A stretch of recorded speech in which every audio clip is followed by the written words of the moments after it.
ചില മനുഷ്യരുണ്ട്, ഒരു ലക്ഷ്യത്തിനു വേണ്ടി ഇറങ്ങിത്തിരിച്ചാൽ ഒരിക്കലും പിന്മാറാത്തവർ, ലോകം പോലും എതിര് നിന്നാലും കുലുങ്ങാത്തവർ. ഒരുപക്ഷെ ആ യജ്ഞത്തിൽ അവർ ഒറ്റപ്പെട്ടേക്കാം, പീഡനങ്ങൾ അനുഭവിച്ചേക്കാം.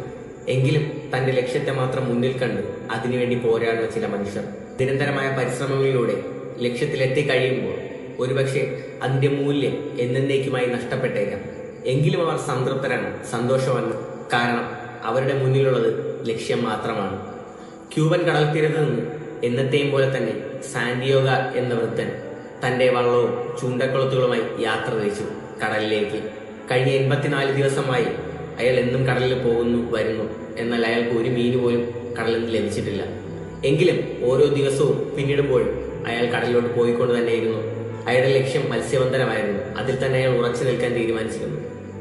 85-ാം ദിവസം കടലിലേക്ക് യാത്ര തിരിക്കുമ്പോൾ അയാളുടെ കൊച്ചു കൂട്ടുകാരൻ അയാളോട് ഇപ്രകാരം ചോദിച്ചു, നിങ്ങൾ എങ്ങോട്ടാണ് പോവുക? അതിന് വൃദ്ധൻ മറുപടി പറഞ്ഞത് ഇപ്രകാരമാണ്, കാറ്റുമാറിയാൽ തിരിച്ചു വരാവുന്ന അത്രയും ദൂരത്തിൽ. നിരന്തരമായ പരിശ്രമങ്ങളുടെ 85-ാം ദിവസത്തിൽ അയാളുടെ ചൂണ്ടയിൽ ഒരു മീൻ കുരുങ്ങി. അത് അയാൾ പ്രതീക്ഷിച്ചത് ഏറ്റവും വലിയ മീൻ തന്നെ. ആ മത്സ്യം തന്റെ ജീവിതത്തിൽ ഇതുവരെ കണ്ടിട്ടോ കേട്ടിട്ടോ ഇല്ലാത്ത അത്രയും വലിപ്പത്തിലുള്ള ഒന്ന്, തന്റെ വള്ളത്തെക്കാളും ഒരുപാട് വലുത്. ആ മത്സ്യത്തിന്റെ ഓരോ പിടിച്ചു നിൽപ്പിലും അദ്ദേഹത്തിന് അറിയാമായിരുന്നു ഒരുപക്ഷെ തന്റെ ജീവൻ പോലും നഷ്ടപ്പെടുമെന്ന്. എന്നാലും താൻ ഉറക്കെ പ്രഖ്യാപിച്ചു, എന്നെ നിനക്ക് കൊല്ലാം, പക്ഷെ ഒരിക്കലും എന്റെ പരിശ്രമങ്ങളിൽ നിന്ന് നിനക്ക് എന്നെ തോൽപ്പിക്കാനാവില്ല എന്ന്. തന്റെ ലക്ഷ്യത്തെ മാത്രം മുൻനിർത്തിക്കൊണ്ട് ആ ഭീമനായ മത്സ്യത്തെ നീണ്ട 3 ദിവസത്തെ പരിശ്രമത്തിനൊടുവിൽ അയാൾ സ്വന്തം വരുതിയിലാക്കുന്നു. തുടർന്ന് ആ മീനിനെ തന്റെ വള്ളത്തോട് ചേർത്ത് കെട്ടിക്കൊണ്ട് അയാൾ മടക്കയാത്ര ആരംഭിക്കുകയാണ്. എന്നാൽ മടക്കയാത്ര എന്നത് അത്ര ശുഭകരമായിരുന്നില്ല. തന്റെ മടക്കയാത്രയിൽ ഉടനീളം ഒരുപാട് പ്രശ്നങ്ങൾ അദ്ദേഹം നേരിടുകയാണ്. സ്രാവുകളുടെ കൂട്ടം ആ ഭീമനായ മത്സ്യത്തെ നിരന്തരം ഉപദ്രവിച്ചുകൊണ്ടേയിരുന്നു. ഓരോ പ്രാവശ്യവും സ്രാവുകൾ തന്റെ മത്സ്യത്തെ ഉപദ്രവിക്കുകയും അതിന്റെ സിംഹഭാവവും കൈക്കലാക്കുകയും ചെയ്തിരുന്നു. സ്രാവുകളുടെ ഉപദ്രവത്തിൽ നിന്ന് തന്റെ മീനിനെ സുരക്ഷിതരാക്കാൻ വേണ്ടി അയാളുടെ കയ്യിലെ ഓരോ ആയുധങ്ങളും അയാൾ ഉപയോഗിക്കുകയാണ്. ഓരോ ഉപയോഗത്തിലൂടെയും ഓരോന്നോരോന്നും നഷ്ടപ്പെടുകയാണ്.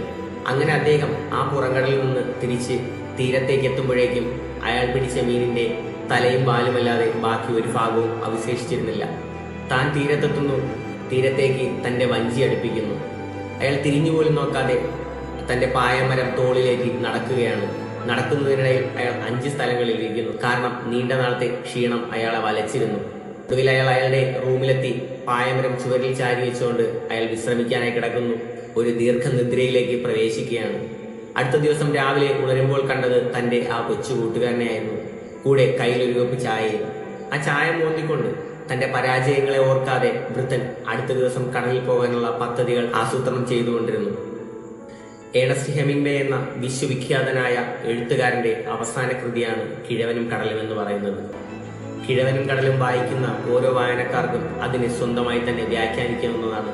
ഒരു കഥ എന്ന രീതിയിൽ വായിക്കുന്നവർക്ക് അതൊരു കഥയായി, ഒരു ജീവിതമായി കാണുന്നവർക്ക് അതൊരു ജീവിതമായി വ്യാഖ്യാനിച്ചെടുക്കാൻ പറ്റുന്ന ഒന്ന്. ജീവിതത്തെപ്പറ്റി, മരണത്തെപ്പറ്റി, പരാജയത്തെപ്പറ്റി, പ്രത്യാശയെപ്പറ്റി, ജീവിതത്തിൽ നിന്നുള്ള തിരിച്ചുപോക്കിനെയും പിന്മാറ്റത്തെയും പറ്റി എക്കാലവും മനുഷ്യരെ ചൂടുന്ന പ്രശ്നങ്ങളുടെ ദാർശനികമായ ഒരു വിലയിരുത്തലാണ് കിഴവനും കടലുമെന്ന ഈ ഒരു കൊച്ചു നോവൽ.